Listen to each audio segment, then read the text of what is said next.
1947 में देश आजाद हुआ, गंगा सिंह 43 में डेथ हो जाती है। गंगा सिंह की डेथ कब हो गई थी? 47 में देश आजाद हो गया। देश के आजाद होने के बाद में कंवर सेन जी जिंदा थे, जो गंग नहर के इंजीनियर थे, चीफ इंजीनियर थे, वो कौन है? कंवर सेन जी जिंदा थे। तो कंवर सेन जी गए नेहरू जी के पास। किसके पास गए? और नेहरू जी को जाके कहा, भाई नेहरू जी, हमारे राजा हुए बीकानेर में गंगा सिंह, अंग्रेजों का राज था, लेकिन उसके बावजूद अंग्रेजों के साथ में संधि की और पंजाब का पानी बीकानेर लेके आ गए। तो पंजाब किसके पास था? अंग्रेजों के। बीकानेर का राजा गंगा सिंह और पंजाब के वो अधिपति कौन है? अंग्रेज। तो अंग्रेजों के साथ संधि करोगे तभी तो पानी मिलेगा। पर अंग्रेजों से संधि करके भी पानी लेके आ गए थे बीकानेर के अंदर, गंग नहर लेके आ गए थे। और हमारे गंगानगर साइड में सिंचाई होनी शुरू होगी, खेती होनी उससे शुरू हो गई, ताकि अनाज हो जाए। और अनाज हो तो छप्पनिया अकाल जैसी स्थिति दोबारा हो तो भूख तो नहीं मरे, पेट पालने के लिए आटा तो मिल जाए कम से कम। और गंगा सिंह के दिमाग में वही था। जब उन्होंने छप्पनिया अकाल देखा तो उन्हें बड़ा दुख था, यार धरती पे इससे बड़ा दुख क्या हो सकता है, कोई बिना अनाज के मर जाए। रोटी नहीं मिली इसलिए आदमी मर गया, बीमार होके मर जाए, एक्सीडेंट के अंदर मर जाए, हारी बीमारी में मरे, बात समझ में आती है। लेकिन कोई आदमी अनाज नहीं मिला इसलिए मर गया, ये तो मानवता भी दुख है अपने आप में। तो उस आदमी ने कहा अनाज की व्यवस्था तो पूरी होनी चाहिए। तो अनाज की व्यवस्था क्यों नहीं है?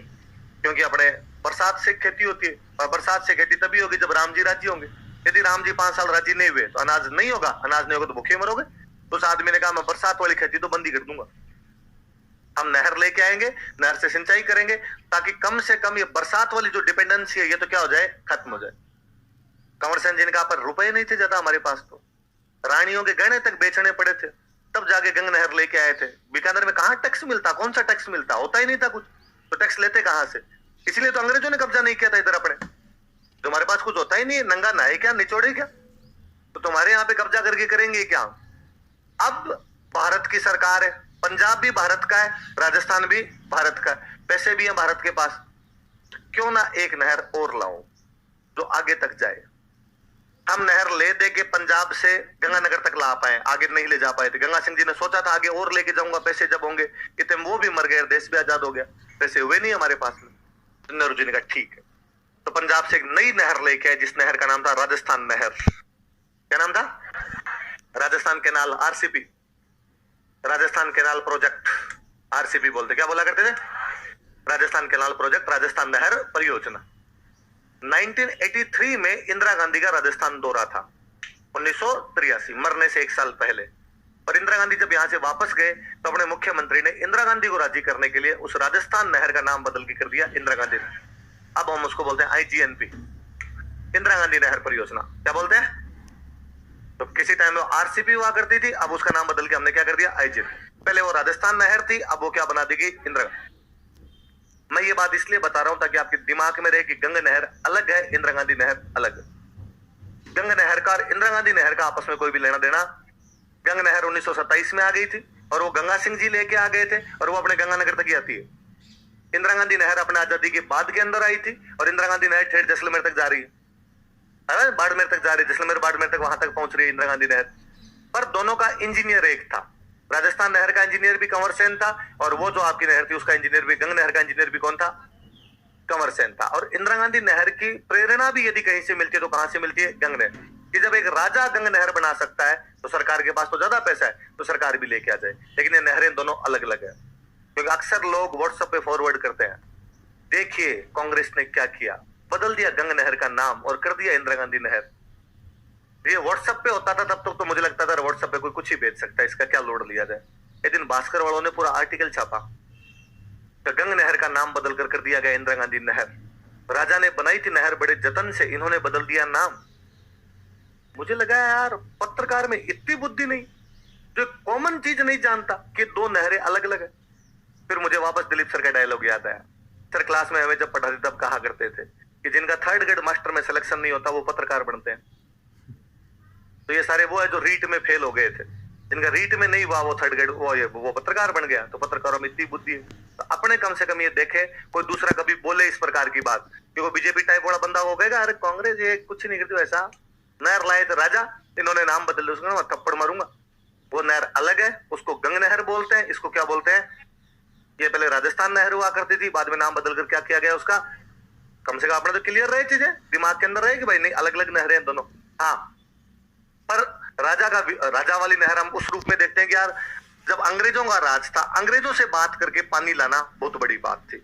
जब किसी राज्य के पास में संसाधन भी नहीं थे, उसके बावजूद नहर लाना और बड़ी बात थी। और पहले क्या, ये नहर अपने गंगानगर तक ही आती है, बाकी पंजाब के अंदर रह जाती है, क्योंकि पहले ये नहर, पहले बीकानेर का हिस्सा पंजाब तक लगता था। ये सिरसा, हिसार, हरियाणा में जगह है, ये सारी बीकानेर के पास थी। यहां तक बीकानेर हुआ करता था, तो वो अपने राज्य के अंदर लेके आया था। इसलिए पंजाब में आज भी गंगा नहर को बीकानेर नहर बोलते हैं। कि भाई कौन से देश के लिए भेजी थी उन्होंने? बीकानेर देश के लिए भेजी थी। पर वो राजा कितना विजनरी था, इसका उदाहरण बताऊं मैं। इंदिरा गांधी नहर आजादी के बाद मिली, पंजाब और राजस्थान के बीच समझौता करवाया, इतना % पानी पंजाब को किसको देना पड़ेगा? राजस्थान। ये इतना % पानी दे दो, ये समझौता है। पर पंजाब उतना पानी कभी नहीं देता। पंजाब ने जो अपने साथ समझौता कहता, उतना पानी राजस्थान को कभी देता ही नहीं। अपने राजस्थान, अब इंदिरा गांधी नहर में पानी पूरा तभी आता है जब पंजाब में भयंकर बारिश हो जाए। जब हिमाचल पंजाब में बहुत ज्यादा बारिश हो जाती है, तब ओवरफ्लो हो जाता है उनका, तब तो अपनी तरफ पानी छोड़ देते हैं। यदि बरसात नॉर्मल हुई तो जितना पानी राजस्थान को मिलना चाहिए उतना पानी कभी भी राजस्थान को, इसलिए इंदिरा गांधी नहर के किसान अक्सर आंदोलन में रहते हैं। मैंने एक समझ पकड़ ली होगी कि भाई 2000 के बाद की ज्यादातर गतिविधियां मेरे को याद है। 99 के बाद में जो कुछ आसपास में घटित हुआ मुझे लगभग याद है। और मैं उस क्षेत्र में पला बढ़ा, मुझे बहुत ढंग से याद है कि वहां के किसान हमेशा इस बात से परेशान रहा करते थे। हर साल छोटा मोटा आंदोलन करना पड़ता था और हर 5 साल में एक बड़ा आंदोलन करना पड़ता था। और पिछले 20 सालों में राजस्थान के यदि बड़े आंदोलन उठा के देखोगे तो राजस्थान में बड़े आंदोलन 2 ही हुए हैं, या तो गुर्जरों का आरक्षण आंदोलन या रावला गढ़साना के किसानों का पानी के लिए आंदोलन। इन दोनों में गवर्नमेंट को फायरिंग तक करनी पड़ गई थी। बीजेपी की गवर्नमेंट थी, गढ़साना वाले आंदोलन में आदमी मारे थे 27, गुर्जरों वाले आरक्षण आंदोलन में आदमी मरे थे 72, 72 लोग शहीद हुए थे। उसके अंदर मुझे याद है 27 लोग शहीद हुए थे। और हमारी स्कूलें उस क्षेत्र में पूरी बंद हो जाया करती, भाई चक्का जाम, कोई स्कूल नहीं जाना, कुछ नहीं करना। क्यों? कि नहर के पानी के लिए आंदोलन है। अभी 3 महीने पहले, आपके अखबार पता नहीं लिखते कि नहीं लिखते, बाकी 3 महीने पहले अनूपगढ़ में बहुत भयंकर आंदोलन चल रहा था। अनूपगढ़ विजयनगर वाली साइड में एसडीएम के ऑफिस सारे घेरे हुए थे। एसडीएम को एक जगह तो पुलिस थाना घेर रखा था, पुलिस वालों को बाहर नहीं निकल दिया था 15 दिन तक। 15 दिन बाद पुलिस वाले दीवार कूद के बाहर भागे थे। किसानों ने घेराव बंद कर रखा था। तो ये हमेशा चलता ही रहता है, क्योंकि पंजाब हमें पानी नहीं। पर आप एक राजा का विजन देखो उस टाइम का, वो अंग्रेजों से संधि करके आया था कि इतना पानी देना पड़ेगा। पता नहीं कितनी मजबूत संधि है कि आज दिन तक मैंने गंगा नहर के किसानों को कम पानी के लिए आंदोलन करते नहीं देखा, क्योंकि पंजाब उतना ही पानी देता जितना समझौते के अंदर था।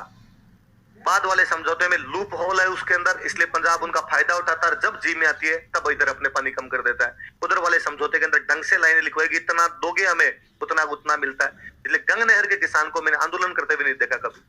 और वो जब नहर वहां से लेके आए थे तो राजा और जानता था कि नहर ऊपर से खुली होगी, कचरा गिरेगा तो मिनक गिर जाएगा, इसलिए गंगा नहर को ढक के लाए थे, ऊपर से बंद करके लाए ऊपर से एकदम गंगा नहर को।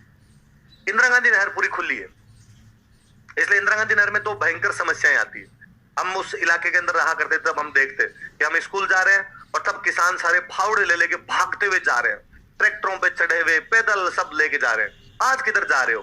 तो लोकल भाषा में कहते हैं नहर काट से हम नहर निकालेंगे।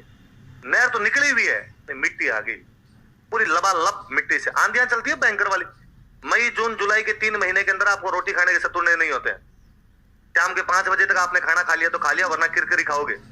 किरकिर तो समझते हो, मिट्टी खाओगे और कुछ ही नहीं बचता वहां। तो ये मिट्टी पूरे भर जाया करती थी। मुझे याद है नहर तो कितनी गहरी नहर है और उसके बावजूद नहर पूरी मिट्टी से भरी हुई है। फिर किसान वो मिट्टी निकालते, फिर उसके अंदर आगे पानी आया करता था। तो मिट्टी वाली समस्या हमेशा बना रहती है। एक दूसरी समस्या कि पंजाब पानी चोरी करता है, वो ढंग से चोरी करता है। पंजाब में किसी भी गवर्नमेंट आए वो अपने किसानों को कहते हैं कि नहर का पानी चोर लो। बर्मे लगाते हैं, बड़ी बड़ी मशीनें आती है, बड़े बड़े पाइप लगाते हैं, पाइप लगा के नहर का पानी निकाल लेते हैं। इसलिए अपने को पानी और भी नहीं मिलता। गंगा नहर में बर्मा लग ही नहीं सकता, बंद है वो।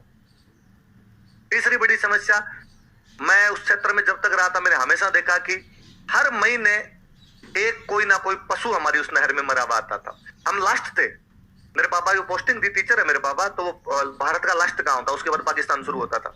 पाकिस्तान 8 किलोमीटर पड़ता था हमारे से, मतलब हमारे ये दूरदर्शन कम पकड़ता था और पीटीवी ज्यादा पकड़ता था। तो बचपन पूरा पीटीवी देखे हुए बिताए हूँ।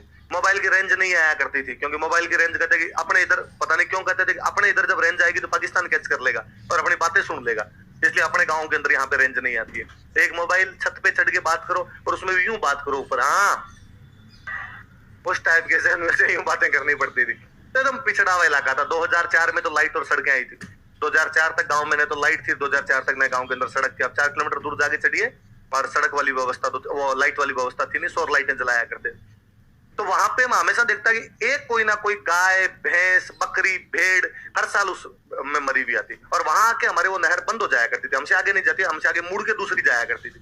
इसलिए हमारे वाले उस इलाके को बोलते थे टेल। ये तो मैं बड़ा हुआ था मुझे पता चला कि टेल का मतलब लास्ट है, पूंछ। वरना हमसे कोई पूछता कि तुम कहाँ रहते हो तो हम कहते हम टेल पे रहते हैं।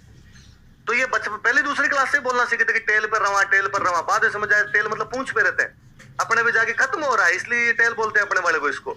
अब वो वहां पे जब नहर ब्लॉक होगी तो पशु आगे रुक जाएगा, इसलिए हर महीने किसान के आज गाय आ गई, आज भैंस आ गई, निकाल के बाहर फेंक दिया करते। और हर 12 महीने में एक मनुष्य आ जाता था, कोई सुसाइड कर गया या किसी ने फेंक दिया किसी को, या कोई गलती से गिर गया, अब वो चलता आ रहा है, नहर में सबसे लास्ट में होगा वहीं आके रुकेगा। तो हर 12 महीने में एक आधा मिनख आता था, तो मिनख आता था तो पुलिस को फोन करते कि साहब एक आदमी मरा हुआ आ गया, तो पुलिस आती, शिनाख्त करती, 100 काम होते उसके पोस्टमार्टम करती। पशु आता तो गांव वाले पकड़ के बाहर फेंक दिया करते, हम उस पानी को पिया करते थे, वो पेयजल था।